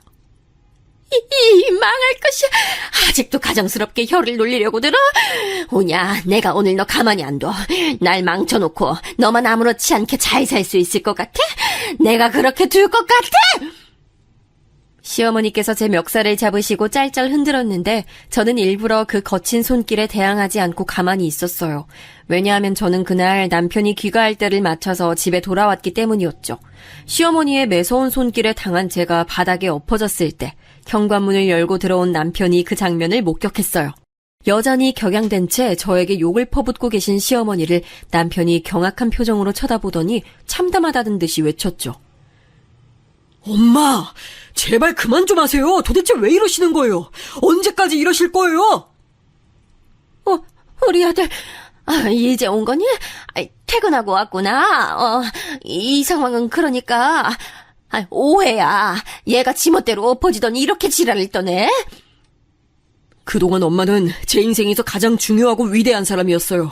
엄마 유별난 성격이나 가치관, 그런 것들이 저와는 너무 맞지 않았고 버거워서 저는 엄마처럼 살지 않는 것이 어렸을 때부터 제 인생 목표였어요. 하지만 그럼에도 엄마를 존경하는 마음만은 유효했다고요. 그런데 자꾸 인간적인 실망감을 안겨주시네요. 이 사람 엄마 며느리이기 전에 제 아내입니다. 남은 평생은 제 아내를 가장 소중히 여기며 살아가는 남편으로 그렇게 지내고 싶네요. 엄마, 죄송한데 나가주세요. 지금은 엄마를 보고 싶지가 않아요. 거짓말이지? 그냥 해보자는 말인 거지, 우리 아들. 어떻게 엄마를 내쳐? 하지만 시어머니의 간절한 물음에도 불구하고 남편은 고개를 돌려버렸어요. 천천히 다가온 남편은 시어머니를 지나친 채 저를 부축해줬죠. 저에게 위로를 건네는 남편의 모습을 보며 시어머니께서는 망연자실하셨어요. 텅 빈 눈빛에는 더 이상 아무것도 남아있지 않았죠. 그때의 모습은 사형 선고를 받은 사형수 정도로 묘사가 될 것 같네요. 남편의 굳센 외면에 버티지 못하시고 시어머니께서는 쓸쓸하게 퇴정을 하셨습니다. 당신의 인생에서 가치 있게 쥐고 있던 모든 것들을 놓친 채로 말이죠. 남편과 저는 심도 깊은 상의를 거친 끝에 이사를 결정했어요. 시댁에서 멀어지기로 했죠. 이제는 남편도 더 이상 시어머니의 유별난 성정을 모른 척하며 살기 어려워진 거였죠. 그 후로 시어머니께서는 외롭고 힘들다며 절절한 호소를 몇 번 해오셨고요. 그간 심보 못되게 살아온 순간들을 후회한다는 식의 말씀도 하셨지만 다시 뵙고 싶진 않더라고요. 시간 날 때 제 친정에 가버릇했더니 남편은 어느새 가족에 넘치고 단란한 제 친정의 모습에 더 익숙해지고 말았어요. 친정 식구들과 점점 가까워졌죠. 제주도에 아주버님과 형님을 뵈러 갔을 때도 저희 부부는 친정 부모님을 모시고 갔답니다. 양가 가족들이 한데 어우러져 지내는 와중에도 시어머니 한 분은 빠져 계셨지요. 새치혀로 흥한 자, 새치혀로 망한다고 하죠. 이런 이치를 시어머니께서는 비싼 값을 치르고 깨우치신 셈이 됐어요. 여러분도 주변에 말을 아무렇게 하는 사람을 두셨나요? 그렇다면 어떻게 상대하고 있는지 궁금해지네요.